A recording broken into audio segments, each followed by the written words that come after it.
I've survived worse than you, son.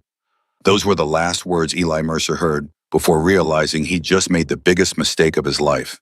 Because the blonde woman standing in front of him, the one he'd shot 3 hours ago, wasn't trembling, wasn't begging, wasn't even bleeding anymore. She was smiling. And behind her, 240 Harley-Davidson motorcycles idled in the darkness like a mechanical heartbeat waiting for her signal. Before we dive into how a single gunshot turned a quiet coastal town into a war zone, hit that subscribe button and stick with me until the end of this story. Drop a comment telling me what city you are watching from. I want to see how far this story travels. Trust me, you won't believe where this goes. The glass door of Murphy's Diner swung shut behind Damon Hayes at exactly 6:47 p.m. on October 18th, 2024. He didn't notice the cold. 30 years on a Harley had burned the chill out of his bones. What he noticed was the smell of fried onions, diesel exhaust, and the salt air rolling in from Blackwater Bay. Home smells, safe smells. Steal you riding out tonight or what? The voice belonged to Marcus Grinder Thompson, a mountain of a man with a beard down to his chest and hands like catcher's mitts. He stood beside 3 other Hells Angels, all of them leaning against their bikes in the diner parking lot, leather cuts gleaming under the streetlights. Nah, Damon said, fishing a toothpick from his pocket. Told Sarah I'd be home by 8. Kid's got a soccer game tomorrow. Grinder laughed a sound like gravel in a blender. Domestic life's making you soft, brother. Soft's keeping me alive, Damon shot back. You should try it. That's when he saw her. Blonde hair pulled back in a ponytail, army surplus jacket, 2 grocery bags in her hands. She was crossing the street about 50 yards down, heading toward the apartment complex on the north side of Harbor Road. Damon didn't know her name yet. Didn't know she'd spent 12 years as a combat medic. Didn't know she'd pulled 19 soldiers out of burning vehicles in Kandahar. All he knew was that she moved different. Head up, eyes scanning, weight distributed like she was ready to react. Military, he thought. Definitely military. Then he saw the gun. It happened in the space between heartbeats.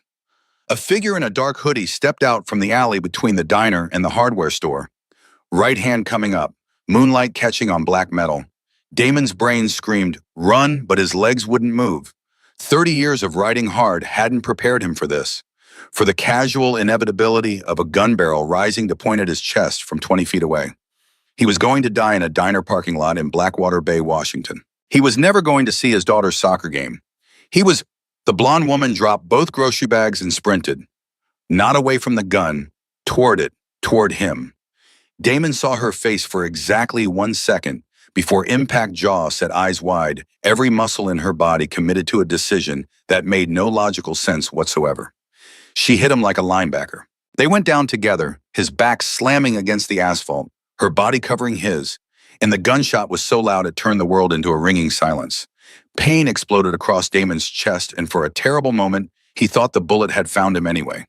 Then the woman above him gasped, her whole body going rigid, and he felt something warm and wet soaking through his shirt.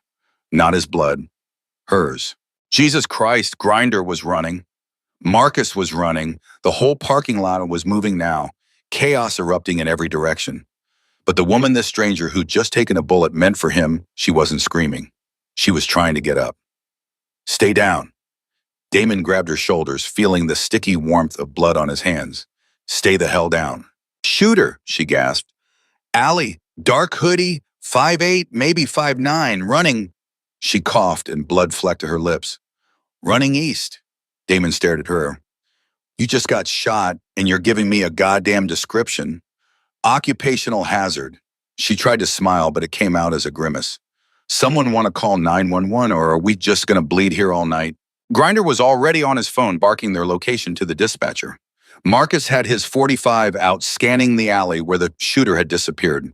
2 other angels were running toward the street trying to spot the bastard. But Damon couldn't look away from the woman beneath his hands. She was pale shock, setting in fast, but her eyes were clear, focused, calculating. What's your name? He asked. Claire.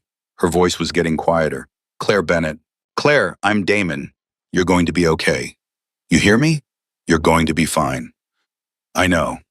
She was looking at her shoulder now at the dark stain spreading across her jacket. Through and through, missed the artery. I'll live. How the hell do you know that? Because I've patched up worse in the back of a Humvee going 80 miles an hour through Helmand Province. Her eyes found his. You Hells Angels. Damon nodded. Figures, Claire whispered. Just my luck. Save a biker, end up in a war. Then her eyes rolled back and she went limp in his arms. The ambulance arrived 7 minutes later. 7 minutes that felt like 7 hours while Damon held pressure on Claire's wound and watched her breathe. Shallow. Too shallow, but steady. The paramedics loaded her onto a stretcher, and Damon stood there in the parking lot, his shirt soaked red, watching the ambulance lights disappear around the corner. Brother, Grinder's hand landed on his shoulder. You good? Damon wasn't good. His hands were shaking. His chest felt like someone had parked a truck on it. But he was alive, because a woman he'd never met had decided his life was worth more than hers. Find him, Damon said quietly. Already on it. Marcus saw which way he ran. We got brothers tracking. No. Damon turned to face Grinder, and something in his eyes made the bigger man step back. I don't want 3 guys tracking. I want everyone. Call the chapter presidents. Call Seattle. Call Portland. Call every goddamn angel from here to California. Grinder's eyes widened. Steele, that woman took a bullet for me. For us. She didn't ask questions. Didn't hesitate. Just dove into the fire. Damon's voice was cold now, controlled. Someone tries to kill me, that's business. But they hit her instead. That's family. She's not family. We don't even know her. She's family now, Damon said. Blood makes it real, and I want the man who spilled hers. Grinder was quiet for a long moment. Then he pulled out his phone. This is gonna get big. Good, let it get big. Let it get so big that every 2-bit criminal from here to the border hears about what happens when you come after one of ours. She's not one of ours. She is now. By 9 p.m., the word had spread through the Hells Angels network like wildfire through dry brush. Phone calls, text messages, encrypted apps lighting up across 3 states. A veteran took a bullet for Steele Hayes in Blackwater Bay. Someone tried to kill a brother and hit a civilian instead. A woman, a soldier, someone who'd served her country and came home to peace only to get shot saving a stranger. The response was immediate. In Seattle, chapter president Thomas Reaper Morrison shut down a card game and told his boys to fuel up. In Portland, VP Jackson Smoke Williams interrupted his daughter's birthday party to make calls. In Eugene, Tacoma, Spokane, Bellingham, from urban chapters to rural crews to nomads who hadn't seen a clubhouse in months, the message was the same. Ride to Blackwater Bay. Now. By 10 p.m., the first out-of-town bikes started rolling in. 5 from Seattle, 8 from Portland. A dozen nomads who'd been camping near Mount Rainier. By 11 p.m., Harbor Road looked like a motorcycle convention. Harleys lined both sides of the street. Leather cuts with different chapter patches, mixing together. Men who normally operated in their own territories now standing side by side, unified by one simple fact. Someone had tried to kill one of theirs and hit a hero instead. Damon stood in the parking lot of Murphy's Diner, now roped off with police tape, and watched the bikes arrive. Every engine that rumbled into town felt like a promise, like thunder building before a storm. 200 and counting, Grinder said beside him. This is the biggest gathering we've had since the national run in 2008. Damon didn't respond. He was watching the hospital across the street where Claire Bennett was in surgery. The doctors had said she'd live, said the bullet had passed clean through her shoulder, missing major vessels. Said she was lucky. Lucky. Damon didn't believe in luck anymore. He believed in choices. And Claire had made a choice that saved his life at the cost of her own blood. That kind of choice demanded an answer. Boss? Marcus jogged up, phone in hand. We got something. One of our guys, Paulie from the South, chapter he was working the docks today, says he saw Eli Mercer hanging around the shipyards this afternoon. Mercer, Damon's jaw tightened. The piece of shit who's been running guns for the Scorpions. Same one. Word is he's been trying to prove himself. Wants to be a made man with their crew. So he decides to take a shot at a Hells Angel to earn his patch. Damon's laugh was bitter.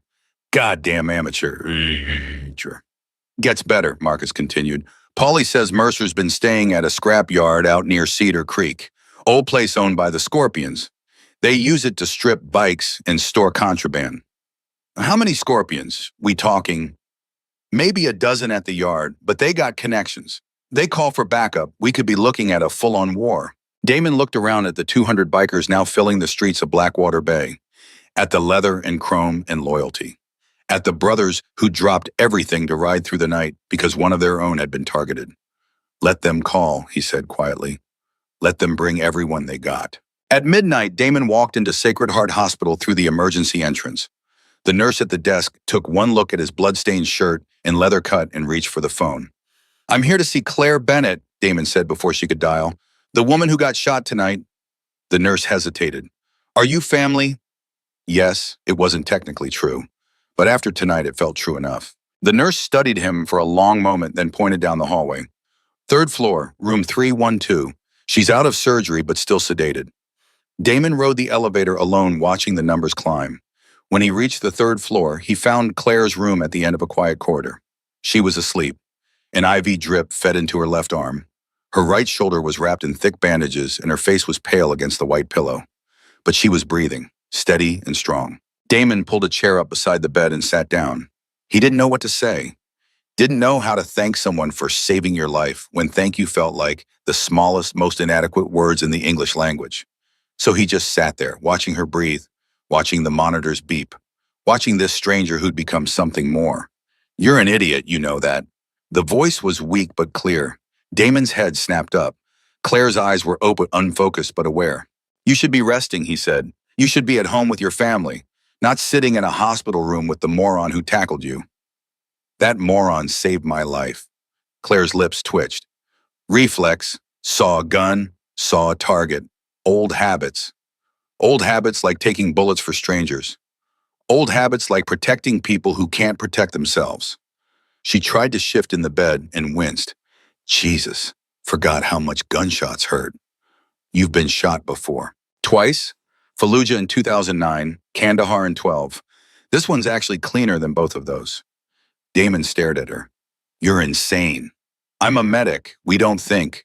We just react." Her eyes focused on Aye now, really seeing him for the first time. "You okay?" "Am I?" Damon couldn't finish the sentence. "You took a bullet for me, and you're asking if I'm okay. You're pretty shook up when I hit you. Wanted to make sure you didn't have a heart attack or something." Despite everything, Damon laughed. "Yeah, I'm fine, thanks to you." Claire was quiet for a moment. "Then the shooter. Did they catch him?" "Not yet, but we will. My brothers, the club, they were coming in from all over." "How many brothers we talking?" "Last count about 240. Claire's eyes widened. "Jesus Christ, over family. And like it or not, you're family now." "I'm not a biker." "You're a soldier who took a bullet for a brother. That's closer than blood." Damon leaned forward. "The man who shot you, his name is Eli Mercer, small-time gun runner trying to earn his way into a rival crew. We know where he is, and we're going to end this." Claire was quiet for a long time. When she finally spoke, her voice was different, harder. "When you find him, I want to be there." "You just got out of surgery." "I don't care. He took his shot. I want to look him in the eye when you take yours." Damon studied her face, the set of her jaw, the steel in her eyes. This wasn't bravado. This wasn't shock talking. This was a soldier who understood that some debts could only be paid in person. "Okay," he said finally. "When we ride, you ride with us." Claire nodded once, then her eyes drifted closed again. The pain meds were pulling her back under. Damon stood up to leave, but before he reached the door, Claire's voice stopped him. "Damon, yeah, thank you for not treating me like I'm fragile." "Anyone who sprints toward a gunshot isn't fragile," Damon said. "You're a warrior, and warriors deserve respect." He left her sleeping and took the elevator back down to the parking lot where 240 Harleys waited in the darkness like a promise of thunder. Grinder met him at the entrance. "Well, she wants in," Damon said. "When we find Mercer, she rides with us. She can barely stand. She's a combat medic who's been shot 3 times and lived. I think she can handle one more fight." Grinder shook his head, but he was smiling. "This is going to be one hell of a story." "It already is," Damon said. "Now let's go finish it." At 1 a.m., Damon stood before 240 brothers in the parking lot of Murphy's Diner. The police had given up trying to control the crowd. The whole street was bikes and leather and barely contained rage. "Listen up," Damon's voice cut through the rumble of idling engines. "Most of you don't know me personally. Different chapters, different territories. But tonight we're all the same. Tonight we're all brothers." The crowd quieted, every eye on him. "A few hours ago, someone had tried to kill me, tried to put a bullet in my chest right here in this parking lot. But they didn't succeed. You know why? Because a woman, a veteran who served 12 years in combat zones, saw what was about to happen and made a choice. She didn't know me, didn't owe me anything, but she ran into that bullet anyway. Damon paused, letting the weight of those words sink in. Her name is Claire Bennett, and right now she's lying in a hospital bed with a hole in her shoulder because she decided my life was worth saving. That kind of courage, that kind of sacrifice. That's what we're supposed to be about. That's what this patch means. He tapped his chest where the Hells Angels insignia sat over his heart. Brotherhood, loyalty, standing up for what's right even when it costs you blood. The silence was absolute now, 240 men holding their breath. The man who shot her is named Eli Mercer. He's hiding at a scrapyard out near Cedar Creek protected by the Scorpions. He thinks he's safe, thinks we'll let this slide because she's not wearing our patch. Damon's voice dropped to a growl. He's wrong. A roar went up from the crowd. Engines revved, fists pumped the air. "We ride at dawn," Damon shouted over the noise. "And when we find Eli Mercer, he's going to learn something real important. You don't get to shoot a hero and walk away. Not in my town, not on my watch, not while we've got breath in our lungs and fire in our engines." The roar became deafening. 240 voices raised in fury, 240 engines screaming for justice. Damon felt it in his chest, the raw power of Brotherhood United. This wasn't about territory anymore. It wasn't about club politics or rival crews. This was about something older, something primal.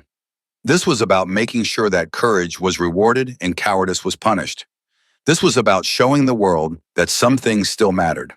At 5 a.m., as the first gray light of dawn touched the eastern sky, Claire Bennett signed herself out of the hospital against medical advice. The nurse argued, the doctor threatened. But Claire had spent 12 years in war zones ignoring people who told her what she couldn't do. She walked out of Sacred Heart Hospital with her arm in a sling, painkillers in her pocket, and fire in her eyes. Damon was waiting by his bike. "You look like hell," he said. "You should see the other guy," Claire shot back. "Get ready for this." Claire looked past him at the ocean of motorcycles filling every street, every parking lot, every available inch of pavement in downtown Blackwater Bay. At the leather and chrome and controlled violence waiting to explode. "I've been ready for this my whole life," she said. "I just didn't know it until tonight." Damon handed her a helmet. "Then let's go finish what you started." She climbed onto the back of his bike, her good arm wrapping around his waist. The pain in her shoulder was a living thing screaming with every movement. But pain was an old friend. Pain meant you were alive. At exactly 5:47 a.m., 12 hours after the shot that changed everything, Damon Hayes raised his fist to the sky. 240 engines roared to life in perfect unison. And as the sun broke over Blackwater Bay, the largest convoy of Hells Angels in Pacific Northwest history rolled out into the dawn, headed for a scrapyard where a coward waited and justice demanded an answer. Claire held on tight as the bike beneath her vibrated with barely restrained power. Her shoulder screamed, her head pounded. Every rational part of her brain said this was insane, but she'd stopped listening to rational the moment she saw that gun. Now she was committed to the fire, and God help anyone who stood in the way. The vibration of the Harley traveled up Claire's spine like electricity. Every pothole sent fresh waves of agony through her shoulder, but she kept her grip tight around Damon's waist, refusing to show weakness. Behind them, 239 more engines created a sound like the end of the world. "You good back there?" Damon shouted over the wind. Claire pressed her face against his leather, cut-tasting blood in her mouth from biting down too hard against the pain. "Just ride." They took the coastal highway north, a serpent of chrome and fury stretching for nearly a mile. Early morning commuters pulled over and stared. Some filmed on their phones. Others just watched with their mouths open as the convoy thundered past. Grinder rode up alongside them, his massive frame dwarfing his bike. "Cedar Creek's 20 minutes out. You want us to hit them all at once or scout first?" "All at once," Damon called back. "No warning, no mercy." "What about police?" "They'll stay back. They always do when we ride in numbers like this." Claire felt Damon's body tense beneath her arm. He was coiled tight, ready to explode. She understood that feeling, had lived with it for 12 years in uniform. The moment before action, when your whole body became a weapon waiting to be unleashed. "Damon," she shouted, "when we get there, let me talk to him first." "The hell you will, you can barely stand." "That's exactly why it'll work. He thinks he won this. Let him see what he actually hit." Damon was quiet for 3 heartbeats. Then he nodded once, sharp and decisive. They passed a gas station where a teenage clerk stood frozen with a coffee pot in his hand watching the bikes roll by. An old man on the sidewalk actually saluted. A woman in a minivan pulled out her phone and started live streaming. "This is going viral," Claire muttered. "Good," Damon said. "Let the whole world watch what happens when you come after family." The word hit Claire harder than she expected. Family. She hadn't had family in 8 years. Not since her parents died in a car crash while she was deployed. Not since she came home to an empty house and realized the army was the only home she had left. And now she was riding with 240 bikers who decided her blood made her one of them. The absurdity of it should have made her laugh.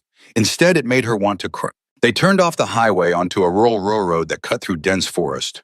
The morning sun barely penetrated the canopy, leaving them in a twilight that felt like riding through a dream. Or a nightmare. Marcus pulled up on Damon's other side, his .45 visible in a shoulder holster. "Got word from our scout. 12 scorpions at the yard. Maybe more inside the buildings. They know we're coming." "How?" "Someone posted video of us leaving town. It's already got 50,000 views." Claire felt Damon curse under his breath. "Changes nothing. We still outnumber them 20-1. Unless they called for backup. Then we outnumber the backup too." They rode in silence for another 5 minutes before the trees began to thin. Up ahead, Claire could see the scrapyard, a sprawling wasteland of rusted metal and broken vehicles surrounded by a chain-link fence topped with barbed wire. And standing at the gate, exactly as promised, were the scorpions. Damon raised his fist and the entire convoy slowed, engines dropping to an idle rumble that sounded like distant thunder. The lead bikes formed a line facing the gate, while the others fanned out in a semicircle that completely surrounded the property. Claire climbed off Damon's bike, ignoring the screaming pain in her shoulder. Her legs were shaky, but she locked her knees and stood tall. The scorpions watched them with the nervous energy of men who knew they were outmatched but had nowhere to run. Their leader, a scarred man with a shaved head and neck tattoos, stepped forward. "This is private property, Hayes. You got no business here." "I got plenty of business here, Vic." Damon's voice was cold. "You got a rat named Eli Mercer hiding somewhere in this junkyard, and I want him." Vic's eyes flicked to Claire, taking in her sling and pale face. "She the one who got shot. She's the one who took a bullet meant for Mithika, which makes her family, which makes Eli Mercer a dead man walking. We don't know nothing about no shooting." "Bullshit." Marcus stepped forward, his hand resting on his pistol. "We got 3 witnesses who saw Mercer at the docks yesterday bragging about earning his patch with scorpion blood. And we got security footage from the hardware store showing him in that alley with a gun." Vic's jaw tightened. "Even if that's true, you can't just roll up here with an army and demand, 'Watch me.'" Damon cut him off. "Here's what's going to happen. You're going to bring Eli Mercer out here, right now, or we're going to come in there and get him ourselves. And if we have to come in, we're going through every single one of you to do it." The silence that followed was absolute. Even the engines seemed to quiet, waiting for Vic's response. "You're talking about war," Vic said finally. "No, war is what happens if you don't give him up. This is justice." Claire took a step forward, her boots crunching on gravel. Every eye turned to her. "I just want to talk to him," she said quietly. 5 minutes, that's all." Vic stared at her. "You're the vet. 12 years Army, combat medic, 3 tours. Claire's voice didn't waver. "I've pulled men out of burning trucks. I've held pressure on wounds that should have been fatal. I've watched brothers die in my arms. And last night I took a bullet for a stranger because it was the right thing to do." She took another step forward, closing the distance between herself and Vic. "Eli Mercer shot me because he wanted to prove something. Because he thought killing a Hell's Angel would make him a man." Claire's voice hardened. "I want 5 minutes to show him what kind of man he actually is." Vic looked past her at the ocean of bikes and leather. At 240 men who'd ridden through the night for one purpose. At the sheer, overwhelming force of brotherhood unified. 5 minutes, he said finally. "Then he's yours." Vic turned and walked back through the gate. 2 other scorpions followed him into a corrugated metal building at the center of the yard. "You sure about this?" Damon asked Claire. "No, but I'm doing it anyway." That's the most honest thing anyone said all morning. They waited in tense silence. Claire focused on her breathing, using the pain in her shoulder as an anchor. Pain meant alive. Pain meant standing. Pain meant facing the man who had tried to take both away from her. The door to the building opened, and 3 figures emerged. Eli Mercer looked exactly like what he was, a scared kid playing at being dangerous. Maybe 25 at most, thin and wiry, with the kind of face that probably got overlooked in every room he'd ever entered. When he saw Claire, he actually smiled. "You're supposed to be dead," he said. Claire felt every muscle in her body go rigid. Behind her, she heard Damon take a step forward, but she held up her good hand. "Disappointed?" she asked. Eli shrugged. "Just surprised. I aimed for center mass. Figured you'd bleed out before the ambulance arrived." "You figured wrong. I've survived worse than you on my worst day." "Doesn't matter. I still made my point. Shot at a Hell's Angel and lived to tell about it." "You shot a veteran who was walking home with groceries," Claire corrected. "And the only reason you're alive right now is because 240 bikers are letting you breathe long enough for me to look you in the eye." For the first time, genuine fear flashed across Eli's face. He glanced at the bikes surrounding the yard, at the men standing beside them like an army waiting for orders. "They won't do nothing," he said, but his voice had lost its edge. "Cops are probably already on the way." "Cops won't get here for another 20 minutes minimum," Damon said. "Plenty of time." Eli's eyes darted between Claire and Damon. "Time for what?" "That depends on you," Claire said. She took another step forward, close enough now to see the sweat on Eli's forehead. "I want to know why. Why me? Why that moment? Why did you decide my life was worth throwing away for some bullshit gang initiation?" "It wasn't personal. You put a bullet in my shoulder. It's pretty goddamn personal." Eli looked away, unable to hold her gaze. "I needed to prove myself. Scorpion said if I wanted in, I had to do something big. Take out a Hell's Angel. Show I had the stones. So you picked the one standing alone in a parking lot. Opportunity? Cowardice." Claire's voice cut like a blade. "You didn't challenge him to a fair fight. You didn't give him a chance to defend himself. You hid in an alley with a gun and waited for the perfect moment to shoot him in the back. That's strategy. That's being a coward." Claire stepped even closer until she was inches from Eli's face. "You want to know what bravery looks like? I saw a stranger about to die, and I ran toward the danger. Not away from it, toward it, because that's what soldiers do. That's what real men and women do. We stand between the innocent and the harm, even when it costs us everything." Eli's jaw was trembling now. "What do you want from me?" "I want you to understand what you did. You didn't just shoot me. You created a ripple effect that brought 240 warriors from across 3 states. You started something you can't finish, and now you have to face the consequences." "I'll do time. I'll take whatever." "Time," Damon's laugh was sharp. "You think this is about jail? This is about respect. About showing every punk with a gun that you don't get to shoot heroes and walk away." Eli's eyes widened. "You're gonna kill me." Claire shook her head slowly. "No, killing you would be easy, would be quick, would let you off the hook." She paused, letting the weight of her words sink in. "What we're going to do is worse. We're going to let you live." Confusion crossed Eli's face. "What? You're going to live with what you did, with the fact that you aimed at a man's back and hit a woman who saved his life. You're going to live with the knowledge that 240 bikers know your face, your name, your family, your tans, that you can never show yourself in this state again without looking over your shoulder." Claire's voice dropped to barely above a whisper. "You're going to live in fear. Every single day, never knowing when we might decide mercy has an expiration date." The silence that followed was suffocating. Eli's face had gone from pale to gray, and Claire realized he was about to be sick. "That's worse than death," he whispered. "That's the point." Damon stepped forward and grabbed Eli by the collar, dragging him toward the center of the yard where all 240 bikers could see. Eli stumbled, nearly fell, caught himself. "Listen up," Damon's voice carried across the scrapyard like a whip crack. "This is Eli Mercer, the man who shot Claire Bennett, the man who thought he could earn his way into a gang by putting a bullet in a veteran's shoulder." The crowd stirred a low rumble of anger building. "We could kill him right now," Damon continued. "Easy as breathing. But that's not justice. That's just revenge. And we're better than that." He shoved Eli to his knees. "So here's what's going to happen. Eli Mercer is going to leave this state. Tonight. He's going to disappear and never come back.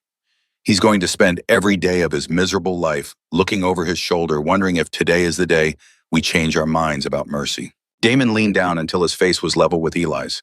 "And if we ever see you again, if you ever set foot in Washington, Oregon, or California, if you ever touch a gun, join a gang, or hurt another innocent person, there won't be a second chance. There won't be a conversation. There will just be an ending. Do you understand me? Eli nodded frantically, tears streaming down his face now. I can't hear you. Yes, yes, I understand. Good. Damon straightened up and looked at Vic. Get him out of my sight. Two scorpions grabbed Eli by the arms and hauled him to his feet. He was sobbing openly now. All pretense of toughness stripped away, revealing the scared kid underneath. As they dragged him toward the building, Eli looked back at Claire one last time. I'm sorry, he choked out. I'm so sorry. Claire didn't respond, just stood there with her arm in a sling and blood seeping through her bandages, watching him disappear. When the door closed behind Eli, the tension in the air shifted. The immediate threat was over. Justice or something like it had been served. But Claire felt hollow, empty, like she'd just watched something die that could never be brought back. You okay? Damon's voice was soft now, concerned. I thought I'd feel better, Claire admitted. Thought facing him would give me closure or whatever. Closure's a myth. You just learn to live with the weight. Speaking from experience, 30 years worth. Claire turned to look at the assembled bikers at the army that had materialized out of loyalty and rage. What happens now? Now we ride home. Let the world see that we keep our promises and protect our own. I'm not your own. Damon put a hand on her good shoulder, gentle despite his size. Yeah, you are. You earned that patch the moment you stepped in front of that bullet. Blood and blood, out. That's how this works. I don't want to be in a gang. Then don't be, but your family anyway, whether you like it or not. Before Claire could respond, a new sound cut through the morning air sirens. Multiple vehicles approaching fast. Cops, Marcus said, jogging over. 4 cruisers, maybe 5. Right on schedule, Damon said. He turned to address the crowd. Nobody starts nothing. We did what we came to do. Now we ride out, clean and quiet. The bikes started up in waves, a rolling thunder that drowned out even the sirens. Claire climbed back onto Damon's Harley, her body screaming in protest. The police cars arrived just as the convoy began to move out. Officers emerged with hands on their weapons, but made no move to stop the exodus. They were outnumbered 40-1, and they knew it. One officer, a grizzled sergeant with gray hair, caught Damon's eye as he rode past. Damon nodded once. The sergeant nodded back. Some things didn't require words. As they rolled back onto the highway, Claire felt her phone buzzing in her pocket. She pulled it out awkwardly with her good hand and nearly dropped it when she saw the screen. 17 missed calls, 32 text messages, and her social media notifications had blown up to the point where the app had stopped counting. What the hell, she muttered. She opened Facebook and her heart stopped. The video from the diner parking lot had gone viral, 50 million views in 12 hours. The grainy footage showed everything: Eli raising the gun, Claire sprinting forward to the shot, the blood. But it was the comments that made her stomach turn. Hero. Absolute legend. This woman is what America needs right now. I'd die for someone like her. There were news articles too. Local stations had picked up the story, then regional, then national. CNN had a piece titled "Veteran Takes Bullet for Stranger Sparks Massive Biker Rally." Fox News was running with "The Blonde Warrior of Blackwater Bay." Claire felt sick. I'm famous, she said numbly.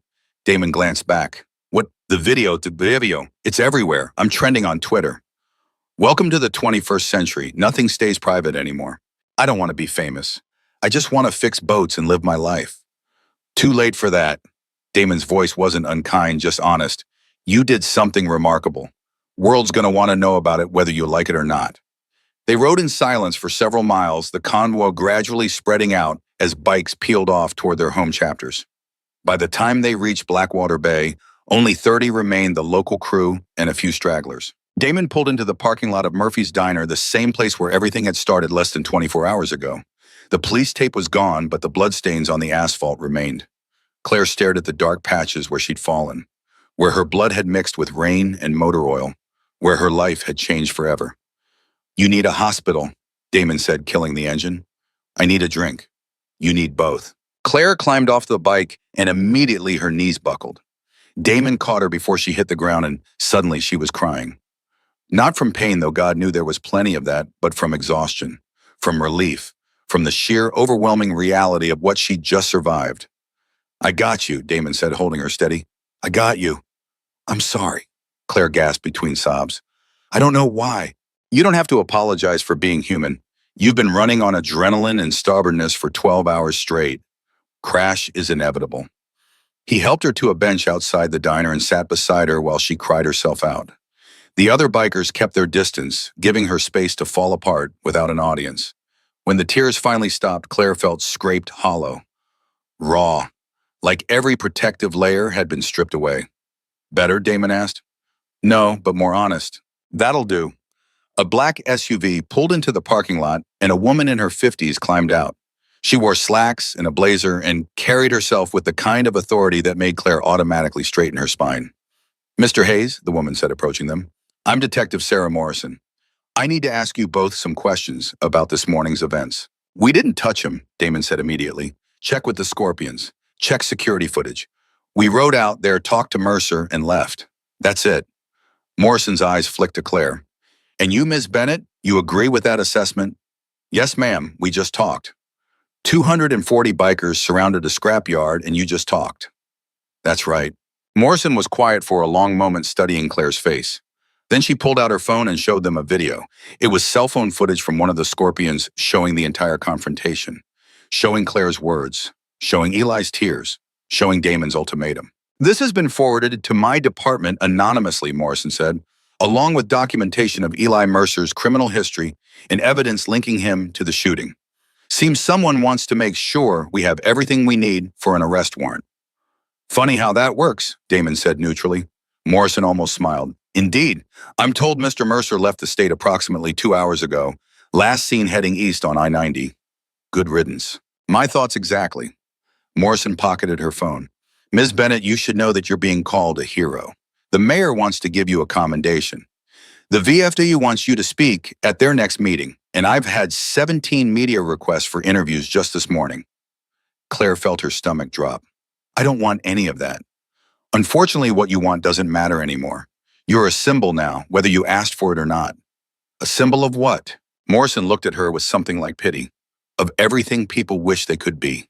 Brave, selfless, willing to sacrifice for a stranger. She paused. The world needs heroes, Ms. Bennett, and right now, you're it. She handed Claire a business card. When you're ready to talk, and you will be eventually, call me. I can help manage the media circus. Morrison walked back to her SUV and drove away, leaving Claire staring at the card in her hand. She's right, you know, Damon said. This isn't going away. I know. Claire crushed the card in her fist, but I can ignore it for a few more hours. Fair enough. What do you want to do? Claire looked at the bloodstains on the asphalt, at the diner where Damon had been eating pie before someone tried to kill him, at the street where her ordinary life had ended and something else had begun. I want to go home, she said finally. Take a shower, sleep for about 16 hours, and then figure out what the hell comes next. Sounds like a plan. Damon drove her to her apartment in his truck. Claire's bike was still at the hospital parking lot and walked her to the door. You going to be okay alone? He asked. I've been alone for 8 years. I think I can handle one more night. You're not alone anymore. You got family now. Claire wanted to argue, wanted to push back against the presumption that one act of instinct had bought her a lifetime of brotherhood, but she was too tired, too wrung out. Thank you, she said instead, for everything. Thank me by healing up and staying alive. I don't want to have saved you just to watch you fall apart. He left her at the door, and Claire stumbled inside, kicking off her boots and collapsing onto the couch without even turning on the lights. Her phone was still buzzing with notifications, messages from old army buddies, friend requests from strangers, interview requests from news outlets. She turned it off and threw it across the room. In the darkness of her apartment, Claire finally let herself feel the full weight of what had happened. The fear, the pain, the absurdity of becoming a viral hero for doing what any decent person should have done. But beneath it all was something else, something she hadn't felt in 8 years. Purpose. She'd spent nearly a decade drifting, working odd jobs, fixing boats, trying to forget what it felt like to matter. And then in one moment of instinct, she'd mattered again, had saved a life, had started a movement, had become family to people she'd never met. Claire closed her eyes and let sleep take her, knowing that when she woke up, nothing would ever be the same again. The pounding on Claire's door started at 6 a.m. 3 hours after she'd finally fallen asleep. She jerked awake, her shoulder exploding with fresh pain as she moved too fast. For a disoriented moment, she thought she was back in Kandahar, that the pounding was mortars hitting the compound. Then reality crashed back and she remembered. The shooting, the convoy, Eli Mercer's terrified face. The pounding continued.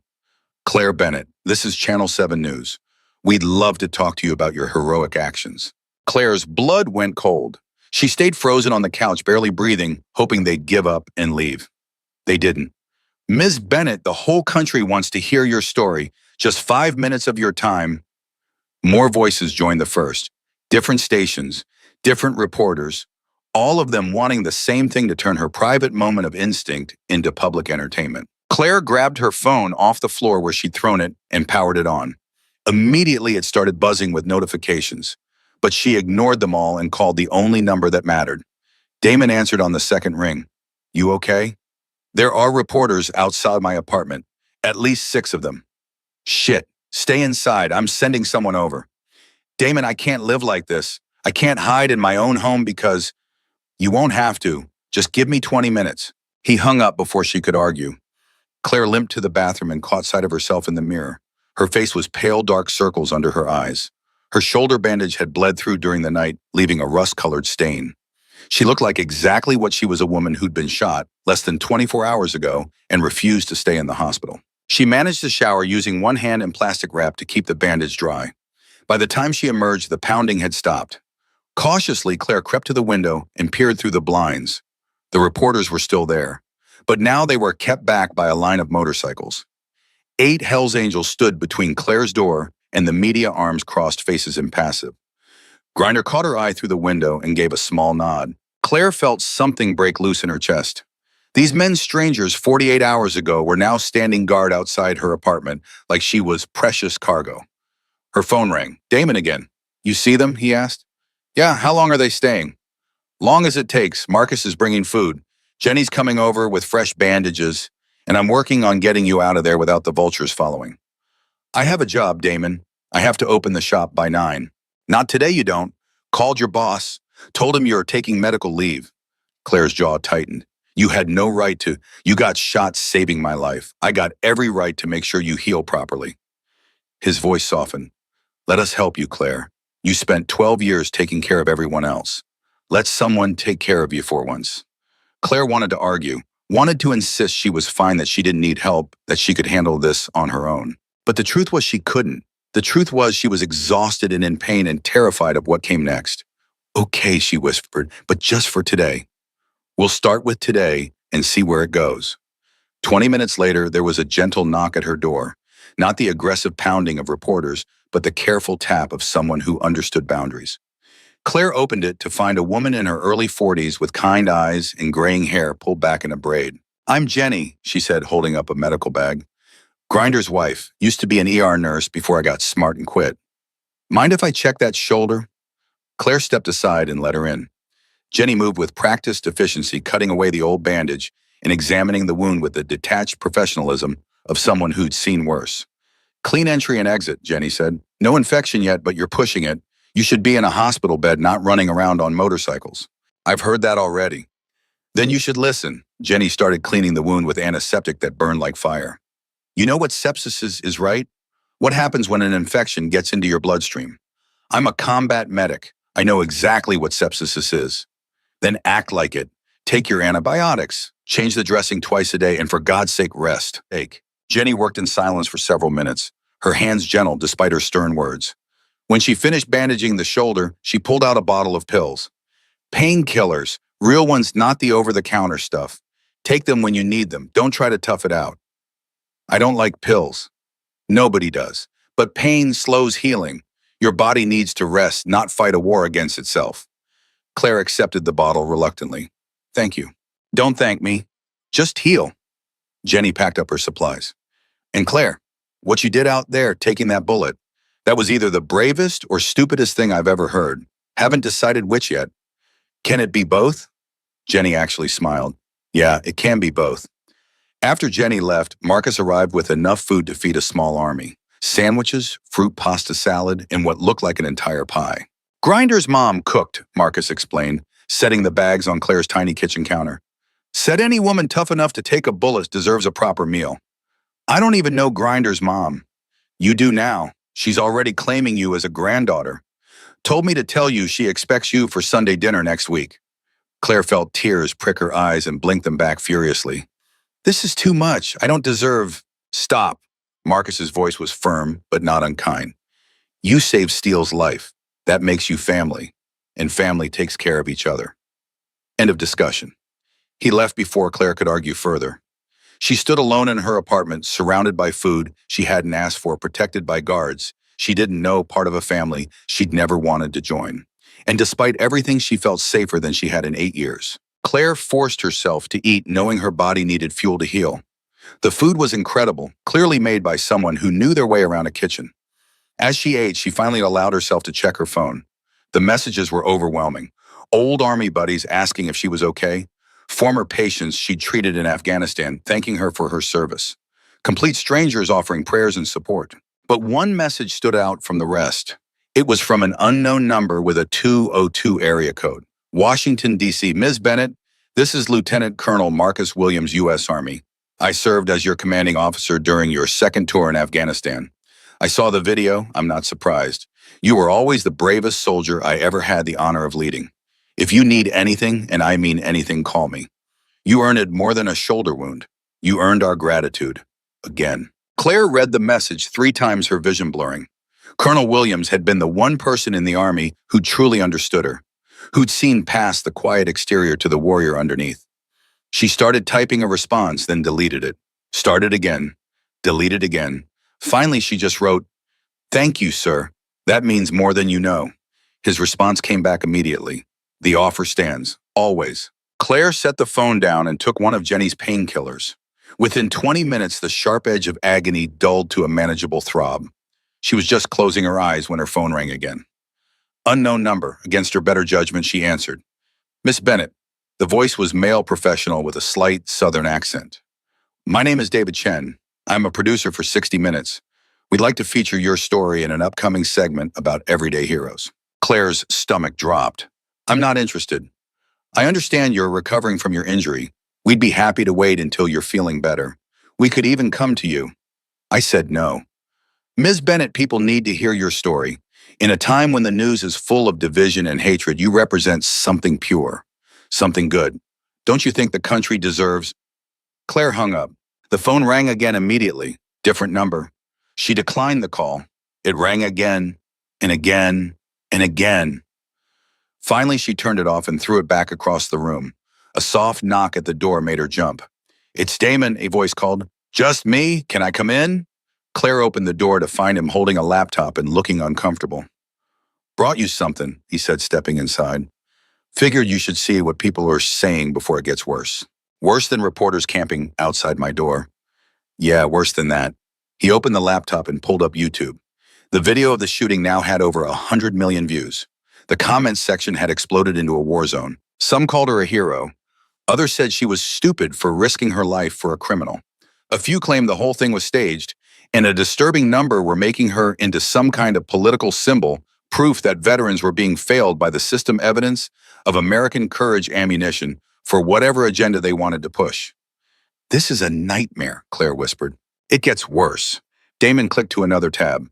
"Someone doxed you, posted your address, your phone number, your employment history.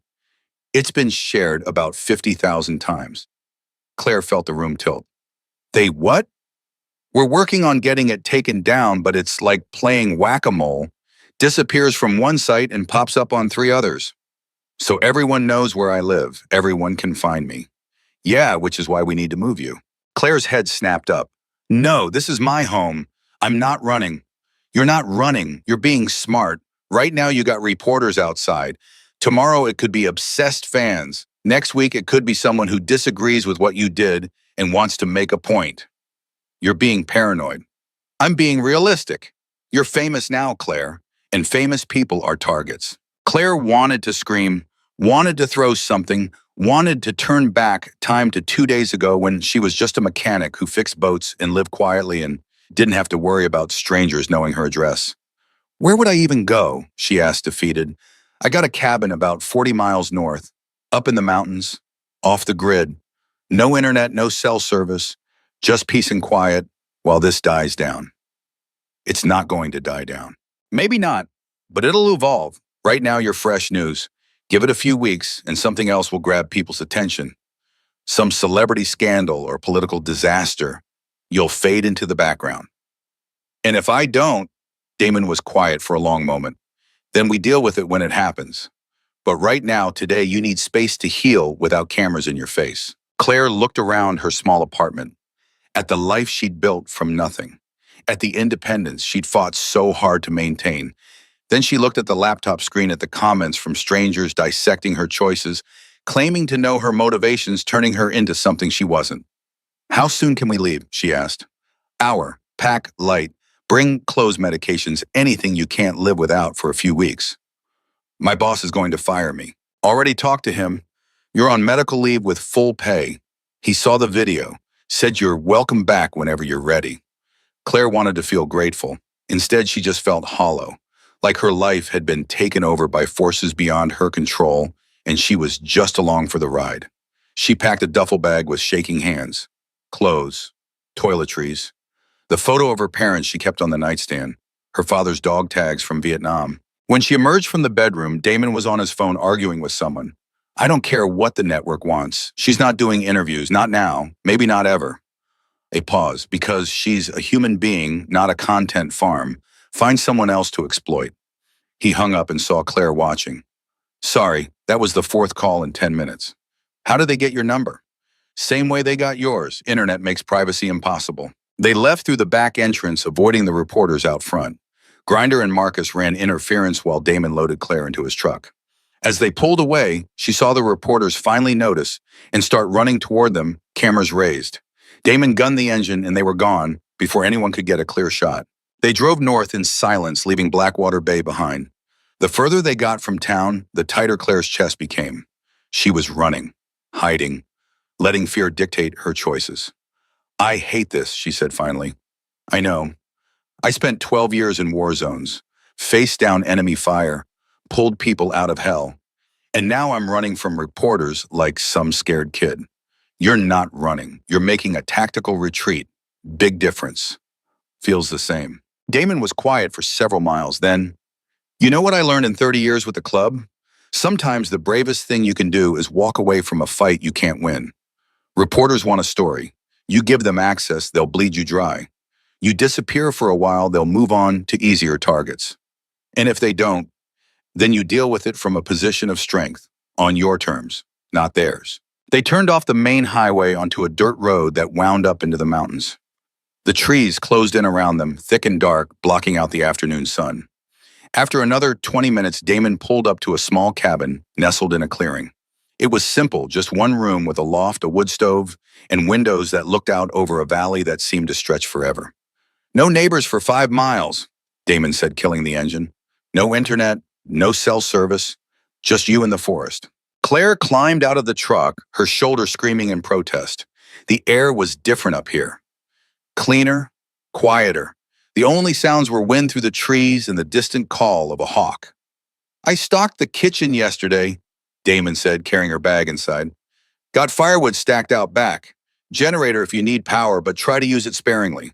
Propane for the stove and water heater. He was moving around the cabin, showing her where things were, but Claire wasn't listening. She was staring out the window at the valley below, feeling the weight of the past 2 days finally crash down on her like an avalanche. Claire, you hearing me? I don't know how to do this, she whispered. I don't know how to be the person everyone thinks I am. Damon crossed to her and gently turned her around to face him. Then don't be. Be who you actually are. A woman who saw danger and ran toward it, who took a bullet and survived, who looked her attacker in the eye and chose mercy over revenge. He paused. That's already more than most people accomplish in a lifetime. It wasn't mercy, it was exhaustion. I was too tired to want revenge. Same result either way. Claire felt the tears coming again, and this time she didn't fight them. She cried for the life she'd lost, for the anonymity she'd never get back, for the simple peace of fixing boats and being invisible. Damon held her while she sobbed, his massive frame somehow gentle, his presence more comforting than words could be. When she finally ran out of tears, he stepped back and handed her a bandana from his pocket. You're going to be okay, he said. I know it doesn't feel like it right now, but you will. How do you know? Because you're a survivor. I've seen enough people in my life to know the difference between someone who breaks and someone who bends. You bend, and that means you'll snap back.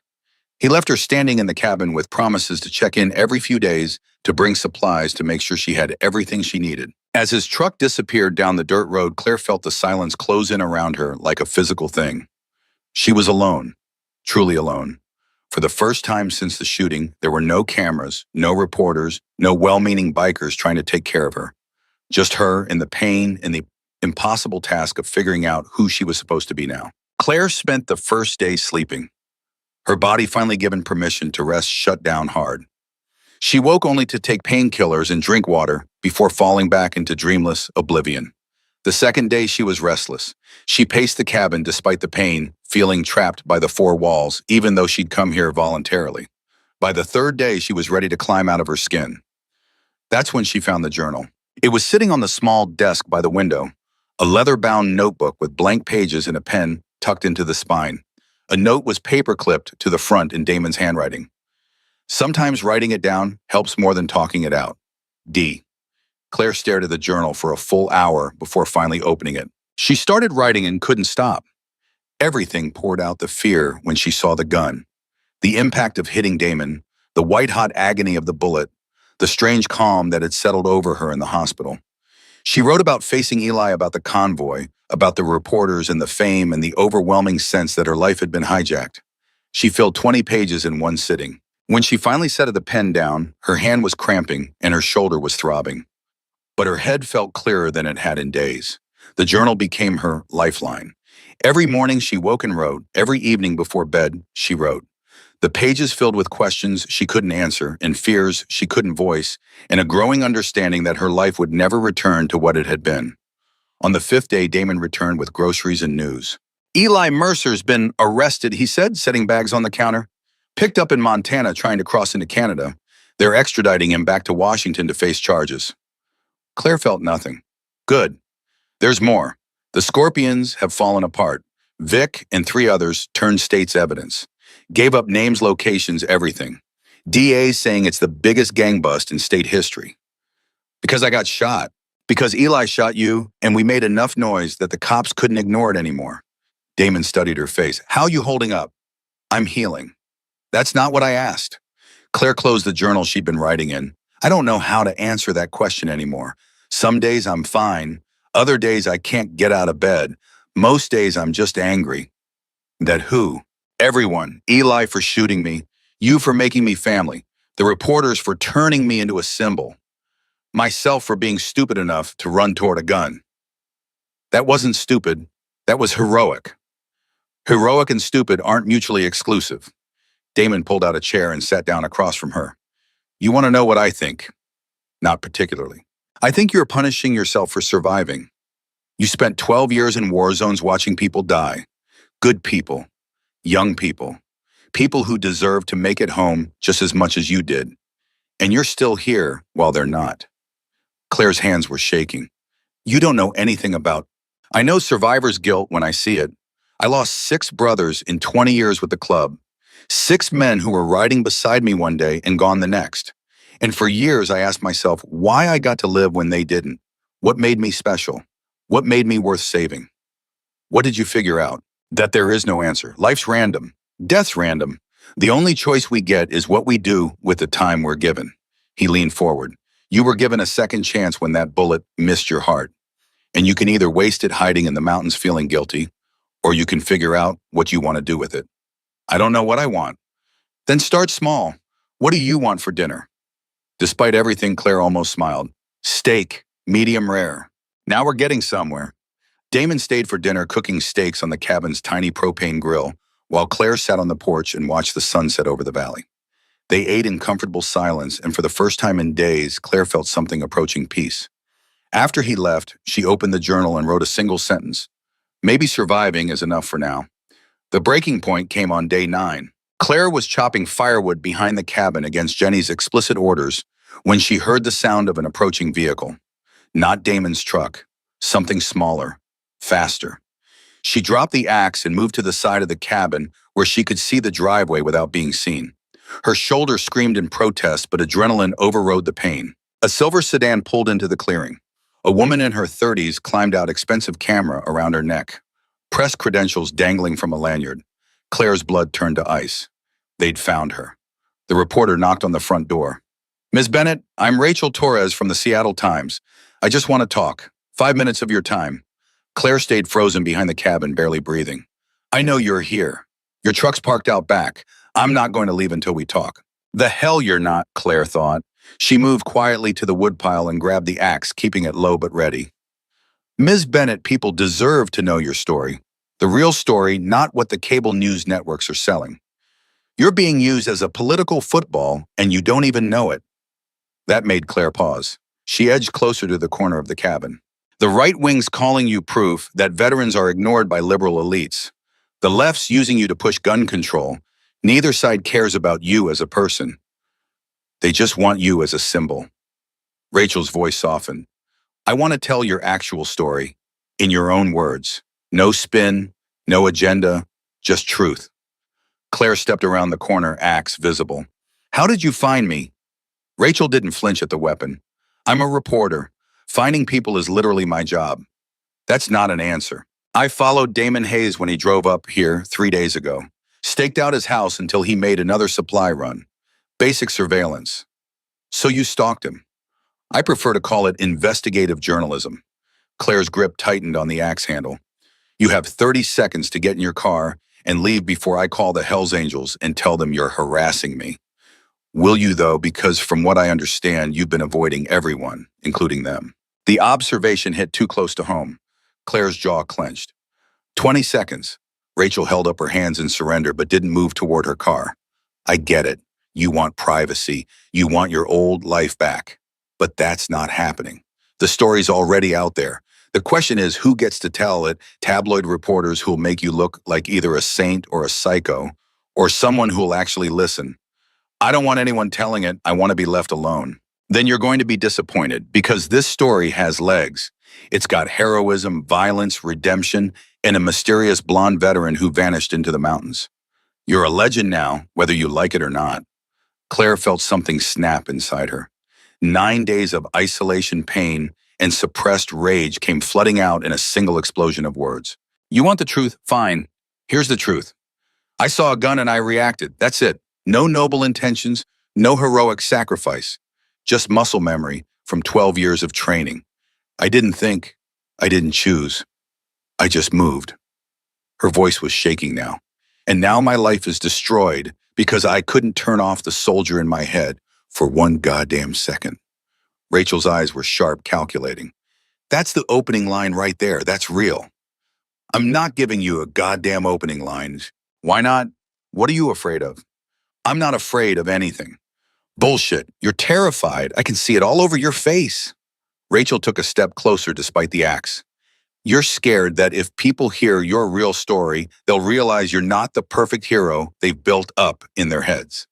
That you're just a woman who made a split-second decision and now you're drowning in the consequences. Claire wanted to scream, wanted to throw the axe at this smug reporter who thought she understood anything about what Claire was going through.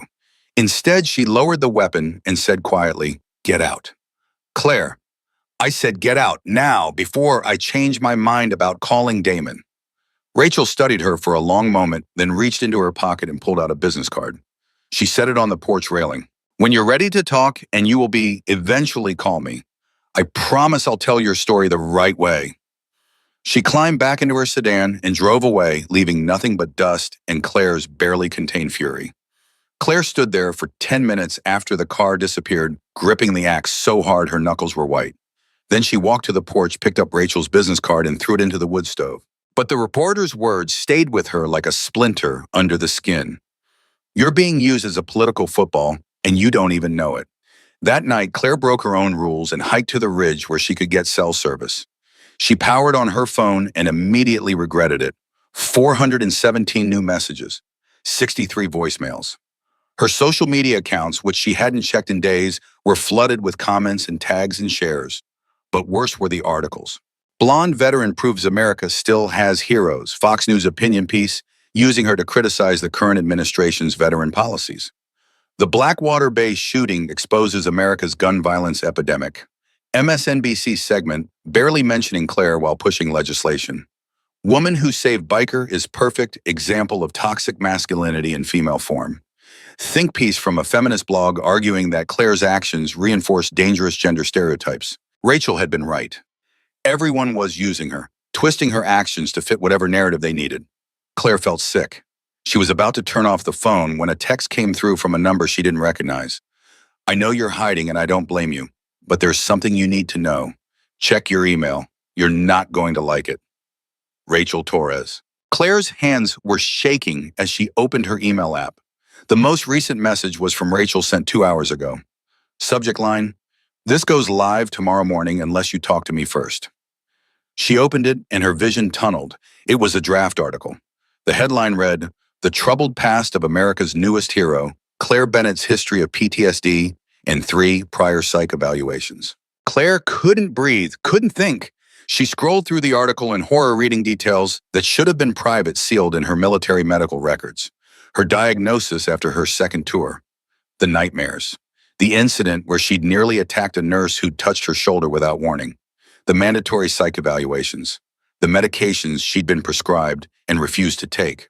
All of it laid out in clinical detail for the world to see. At the bottom of the draft was a note from Rachel. "I got this from a source at the VA. I can kill the story if you talk to me. Exclusive interview. Your words, your truth. Otherwise, this runs tomorrow at 6 a.m. and every other outlet will pick it up by noon. Your choice." Clock's ticking. RT. Claire read the note 3 times before the full implications sank in. This wasn't journalism. This was blackmail. "Talk to me or I'll destroy what's left of your privacy. Give me what I want or I'll expose your vulnerabilities to millions of strangers." Claire's phone rang. Rachel Torres. She answered without thinking. "You absolute piece of shit. I prefer to think of myself as motivated. You're blackmailing me. I'm giving you a choice. You can control the narrative or you can let it control you. Those medical records are going to come out eventually. Someone will leak them. Might as well be on your terms. Those records are sealed. You obtained them illegally. Prove it, and good luck getting a journalist to reveal their sources." Rachel's voice was maddeningly calm. "You have until midnight to decide.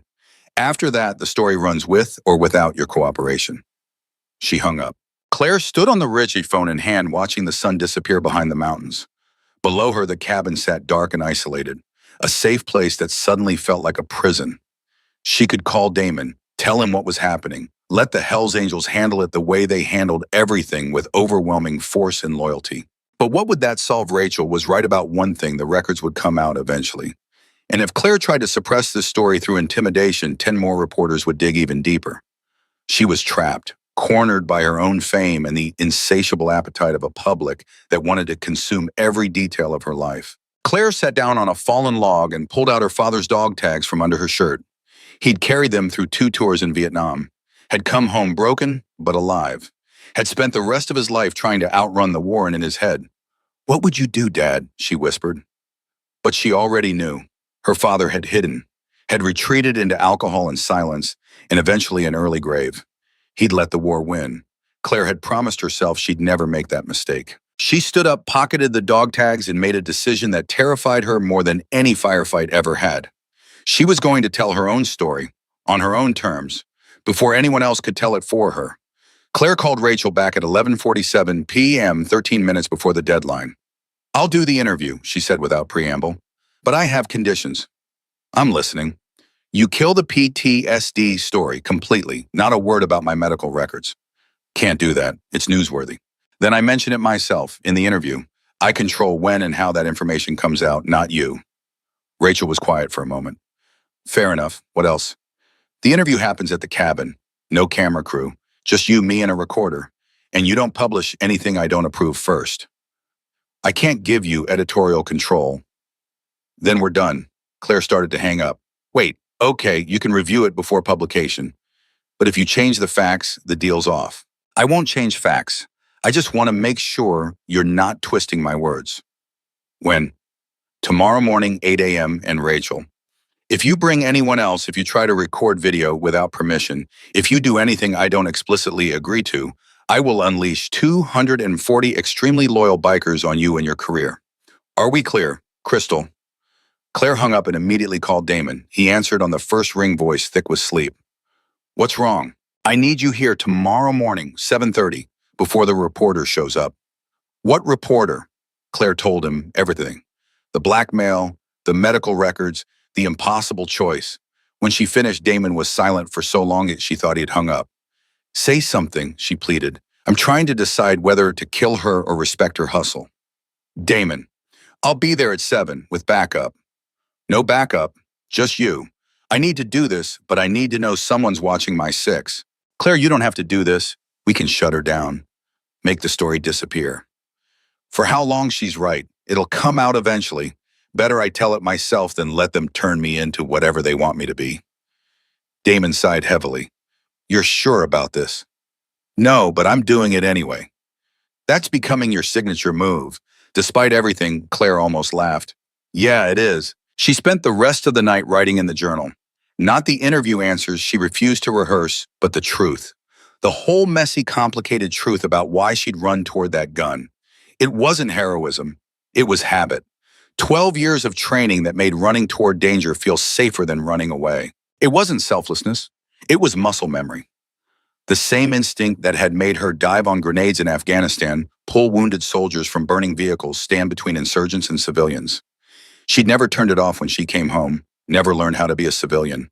The soldier in her head was still at war, still scanning for threats, still ready to sacrifice herself at a moment's notice. And that night in this parking lot, when she saw that gun, every alarm in her combat-trained brain had screamed threat, and her body had moved before her conscious mind could question it. There was no nobility in it, just programming. The question was whether the American public was ready for that truth.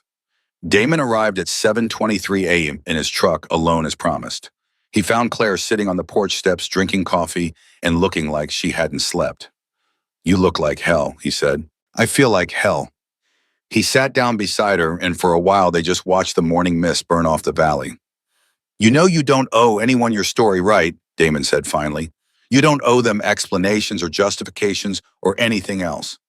I know, but if I don't tell it, someone else will. At least this way it's the truth. Your truth, not the whole truth. Nobody gets that but you. Claire turned to look at him. What would you do if you were me? Damon thought for a long moment. I'd probably tell them all to go to hell and disappear for real. Change my name. Move to Montana. Start over. But I'm not you, and you're not built to run forever. You're built to stand and fight even when you shouldn't. He smiled slightly.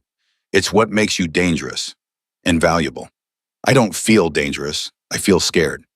Scared people do the bravest things because they do it despite the fear, not without it. Rachel Torres' silver sedan pulled up at exactly 8 a.m. She emerged carrying nothing but a small digital recorder and a leather notebook. Ms. Bennett, Mr. Hayes, she nodded to each of them. Thank you for agreeing to this. Let's get something straight, Damon said, standing up and using every inch of his considerable height. You hurt her with this story, you twist her words, you publish anything she doesn't approve, and I will make it my personal mission to ensure you never work in journalism again. Clear. Rachel met his gaze without flinching. Clear. But I should tell you I've been threatened by people scarier than bikers. I'm still here because I tell the truth, and the truth protects itself. The truth can be a weapon, Claire said quietly, and weapons hurt people, I should know. Rachel's expression softened slightly. I'm not here to hurt you. I'm here to give you a voice. Everyone says that right before they betray you. Then I guess I'll have to prove I'm different. They went inside. Claire sat in the worn armchair by the window. Rachel took the wooden chair across from her. Damon leaned against the wall by the door, arms crossed, a silent sentinel. Rachel set the recorder on the table between them, but didn't turn it on yet. Before we start, she said, I want you to know I killed the PTSD story completely. It's gone. Claire's eyes narrowed. Why? Because you're right. Your medical records are your business, and using them as blackmail was wrong. Rachel looked genuinely uncomfortable for the first time. I got desperate, wanted the story so badly I stopped thinking about the person behind it. I'm sorry. The apology caught Claire off guard. You're still going to write about me, though. Yeah, but only what you choose to tell me. Nothing more. Claire studied Rachel's face looking for the lie, finding nothing but exhaustion and what might be actual regret. Okay, she said finally, let's do this. Rachel clicked on the recorder. Tell me about the moment you decided to run toward the gun, she began. And Claire, for the first time since it happened, told the complete truth. She talked about seeing Damon in the parking lot, about the flash of metal in the alley, about the way time seemed to slow and speed up simultaneously. I didn't decide anything, Claire said.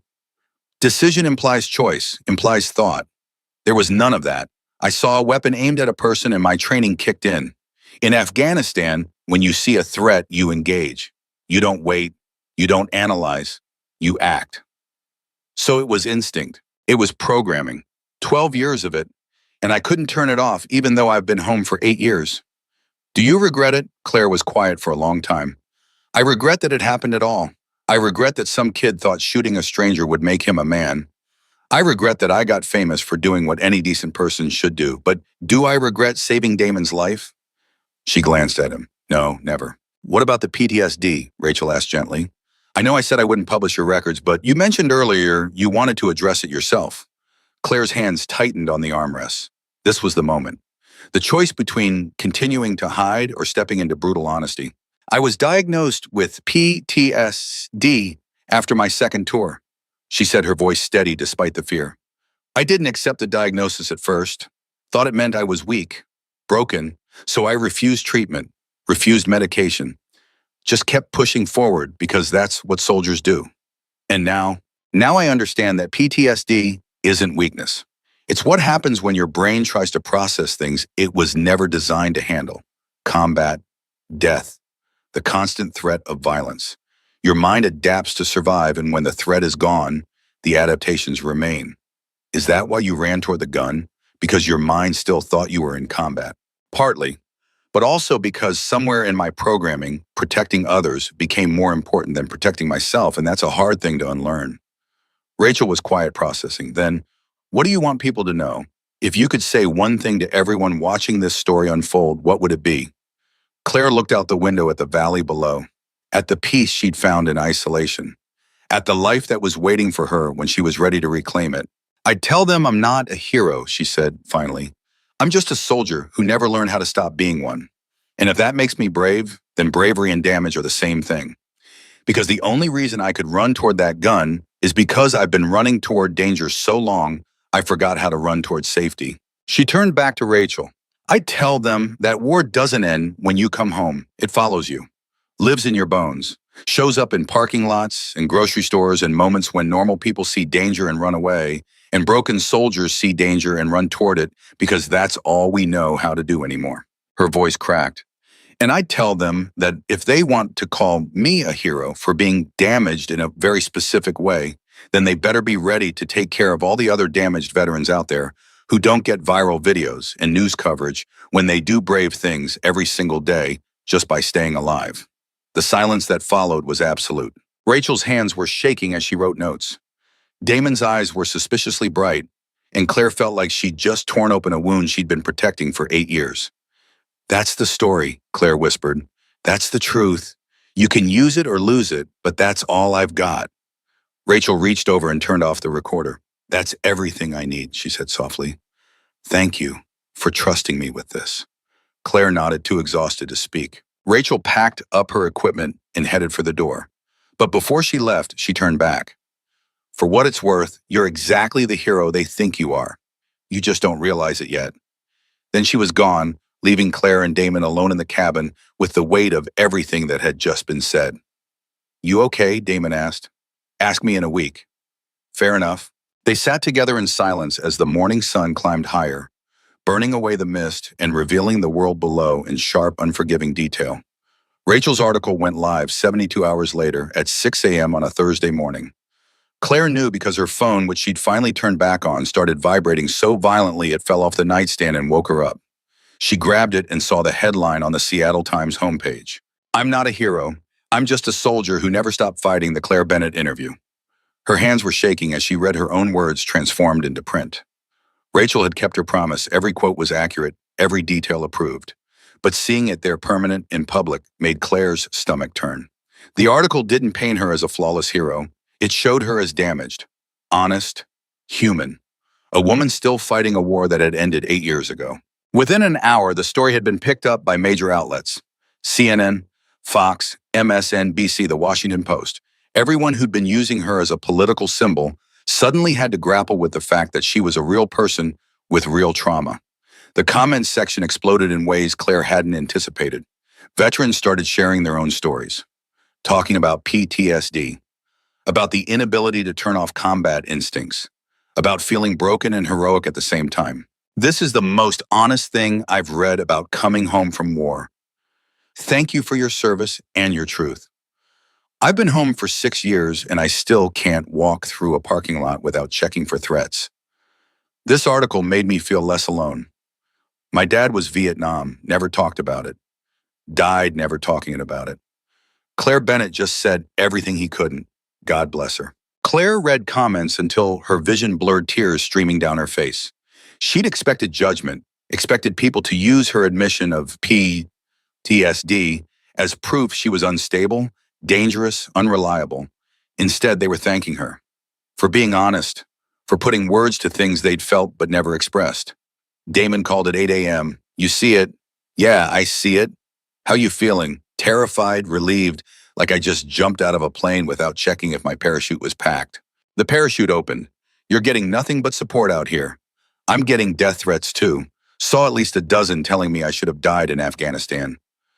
Block them. They don't matter. They matter to me. Damon was quiet for a moment. You ready to come home? The question hit Claire harder than she expected. Home.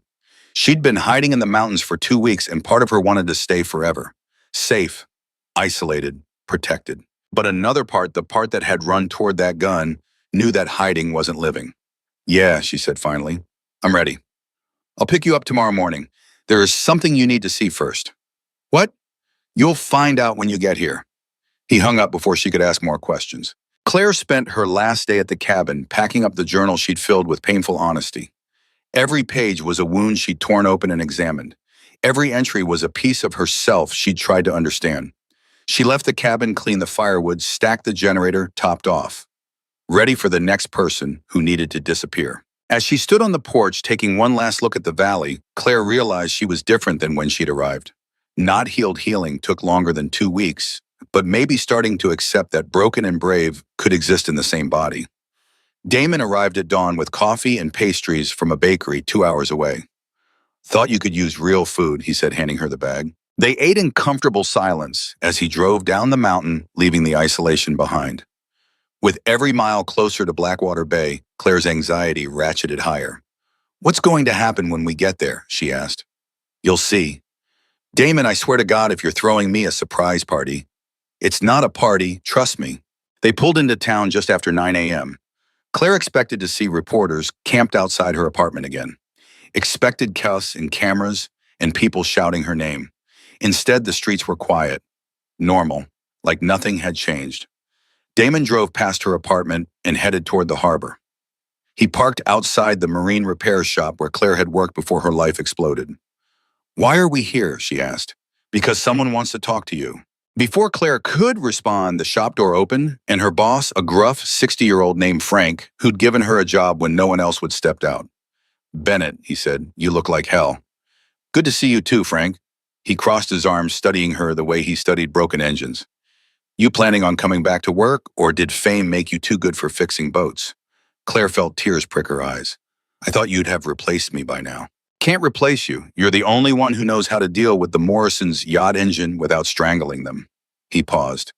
Your job's waiting, whenever you're ready. No pressure, no timeline. Just showing up when you can.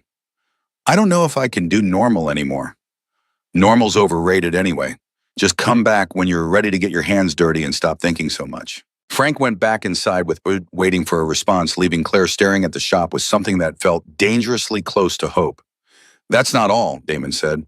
He drove another 3 blocks and pulled up to a small building Claire had never noticed before. The sign read Blackwater Bay Veterans Resource Center, opening soon. Claire's breath caught. What is this? Your interview started something. People read about PTSD and veterans struggling and decided to do something about it. Local VFW chapter partnered with the town council. They're opening a resource center, counseling, job placement, support groups, all free for veterans. Because of me. Because of you being honest about your struggles.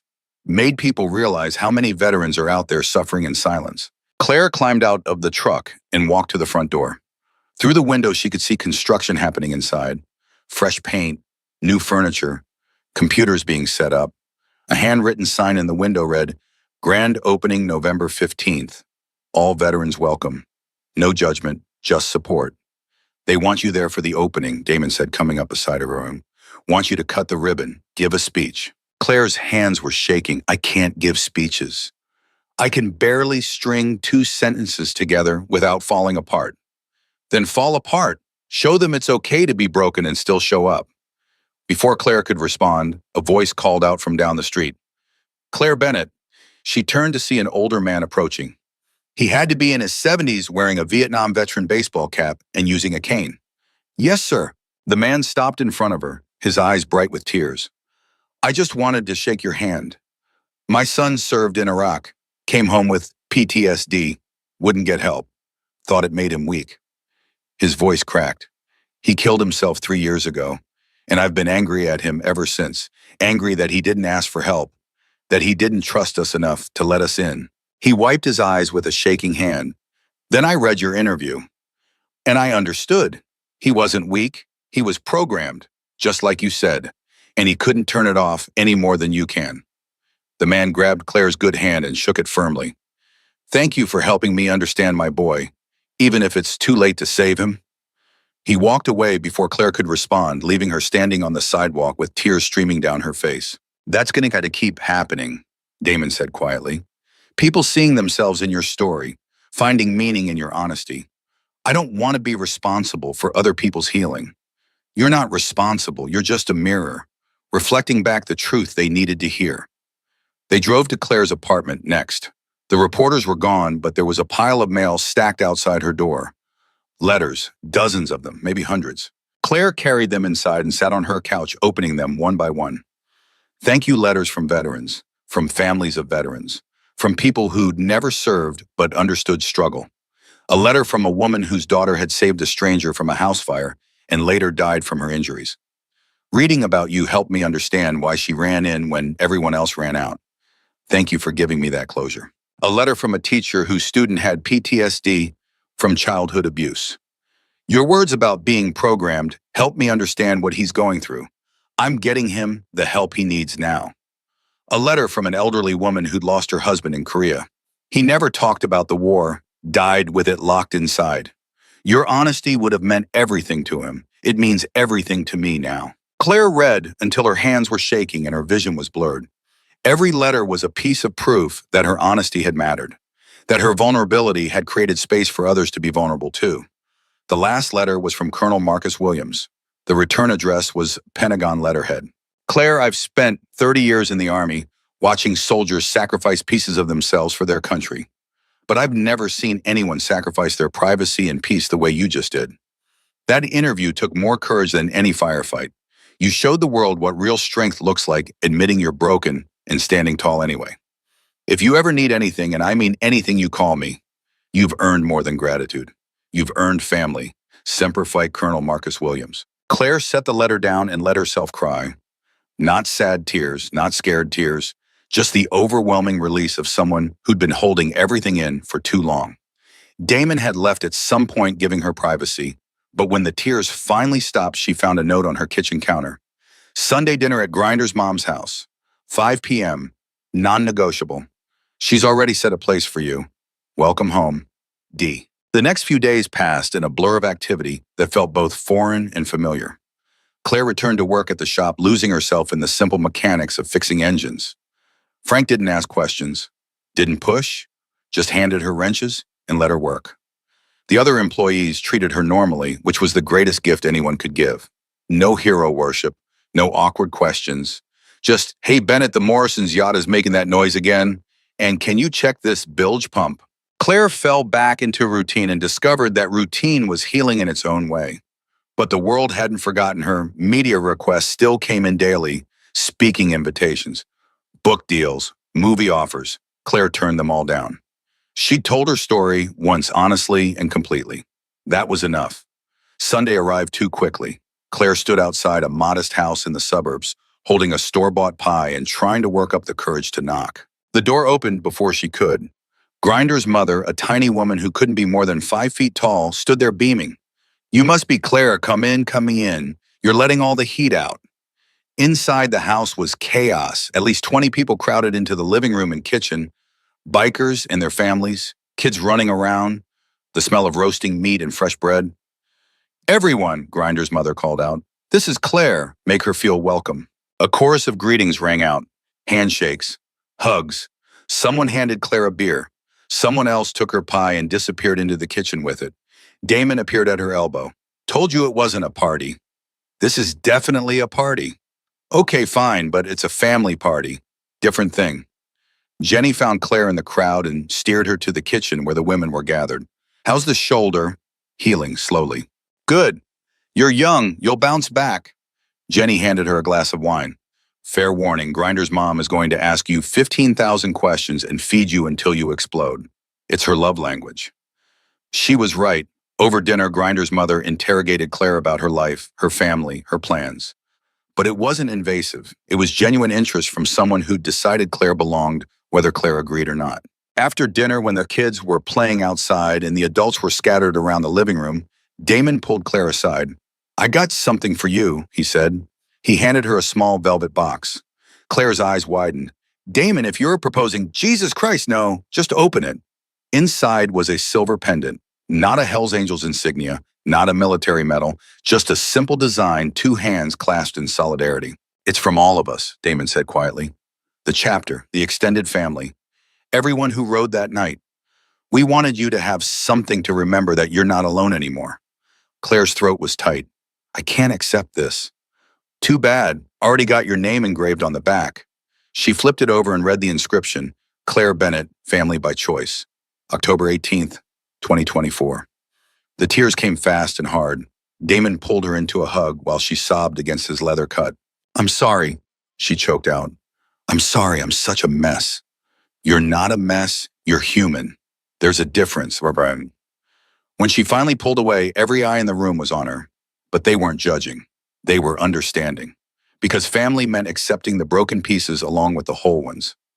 The grand opening of the Veterans Resource Center happened on a cold November morning, with gray skies threatening rain. Claire stood outside the building, holding giant ceremonial scissors, surrounded by news cameras and town officials, and what looked like half of Blackwater Bay. The mayor was giving a speech about supporting veterans and community responsibility. Claire wasn't listening. She was scanning the crowd, seeing faces she recognized. Frank from the shop, Jenny and Grinder, Marcus, Damon standing in the front row with his daughter beside him, the same daughter whose soccer game he had almost missed because someone tried to kill him. And veterans, dozens of them, young and old, men and women, all of them looking at Claire like she was the reason they felt safe enough to be here. The mayor finished his speech and handed Claire the microphone. "I'm supposed to say something inspiring," Claire began, her voice shaking. "But I'm not good at inspiring, I'm just good at surviving. And some days that's all any of us can do." She looked directly at the veterans in the crowd. "I know a lot of you are here because you read my interview, because you saw someone admit they were broken and thought maybe it was okay to be broken too. And I want you to know it is okay. You're not weak for struggling. You're not damaged beyond repair. You're just programmed different. And this place," she gestured to the building behind her own, "this place is where we learn to reprogram together." Claire paused, collecting herself. "I got shot saving a stranger's life. And everyone called me a hero, but the real heroes are the people who show up here today admitting they need help, because asking for help is harder than running toward any bullet." She raised the scissors. "So let's open this place and start helping each other. Because that's what we do. We stand up for each other. Even when it's hard, especially when it's hard." She cut the ribbon and the crowd erupted in applause. As people filed inside for the open house, an older veteran approached Claire. He was wearing a Korea War veteran hat and leaning heavily on a walker. "I never got help," he said quietly. "Spent 60 years trying to forget instead of heal. But my grandson just got back from Syria, and because of you, he's already signed up for counseling. You saved him from my mistakes." He saluted her, a shaky, imperfect salute from a body that had lived too long with invisible wounds. Claire saluted back, tears streaming down her face. That night, Claire sat on her apartment balcony watching the harbor lights reflect off the water. Her shoulder still ached. Her PTSD still flared. She still couldn't walk through parking lots without scanning for threats. But she wasn't hiding anymore. Wasn't pretending to be whole when she was broken. Wasn't ashamed of the programming that made her run toward danger. Because she'd learned something in the weeks since that gunshot changed everything. Broken people could still save lives. Damaged soldiers could still be heroes. And admitting you were struggling didn't make you weak, it made you honest. Her phone buzzed with a text from Damon. "Chapter meeting tomorrow night, you coming?" Claire smiled and typed back, "I'm not a biker." His response came immediately. "No, but your family. Big difference. See you at 7. She looked at the silver pendant hanging around her neck. Family by choice. Not by blood, not by obligation, but by the kind of loyalty that only came from standing together when the world tried to tear you apart. Claire had spent 8 years trying to leave the soldier behind, trying to be normal, trying to forget what war had programmed into her bones. But maybe the answer wasn't forgetting. Maybe it was accepting, using the programming for good instead of fighting it, running toward danger when it meant saving lives, standing up when everyone else sat down, being broken and brave at exactly the same time.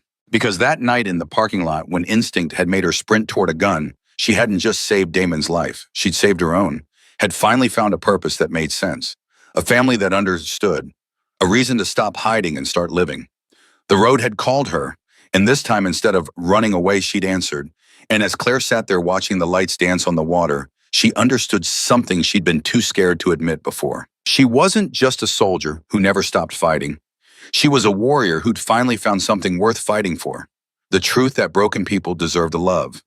Damaged veterans deserved support, and heroes came in all forms, especially the ones who admitted they were struggling while still showing up to help others anyway. The bullet had torn through her shoulder, but it had also torn down the wall she'd built around her heart.